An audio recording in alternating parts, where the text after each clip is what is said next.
L'objectif de cette exposition était de permettre aux gens qui connaissent la cathédrale depuis l'intérieur de s'exprimer et de donner un ensemble de visions, un ensemble d'éclairages sur ce qu'elle est aujourd'hui, ce qu'on y vit, et puis aussi l'ensemble des strates qui se sont accumulées dans son histoire et qui ont conduit à la vitalité de Notre-Dame de Paris, je dirais du 14 avril. Lorsqu'on parle d'une restauration de Notre-Dame de Paris, évidemment, ce n'est pas la cathédrale du 16 avril détruite, meurtrie et charriant un élan émotionnel incroyable qu'il faut restaurer, mais plutôt la cathédrale du 14 avril, celle qui vit, celle qui est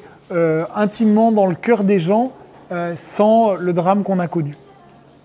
Bien sûr, les Journées du patrimoine ont été l'occasion pour différents organismes, notamment dépendants du ministère de la Culture, de présenter des objets de la cathédrale, notamment le tapis, quelques éléments de la flèche, donc avec des expositions un petit peu ciblées sur l'édifice tel qu'il est aujourd'hui. Et c'est une bonne chose. Ici, nous voulions proposer quelque chose d'un petit peu différent, de très nombreux points de vue, sur des petits thèmes, avec des gens qui s'expriment, qui la connaissent véritablement de façon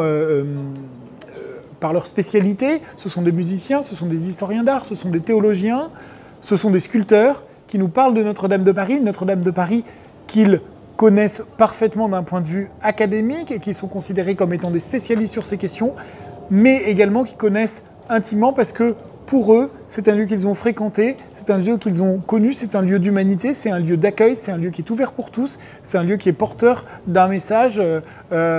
ouvert aux gens. Et c'est exactement le message qui est porté par le Collège des Bernardins. Donc lorsque le projet leur a été présenté, ils ont dit oui tout de suite et j'en suis très heureux.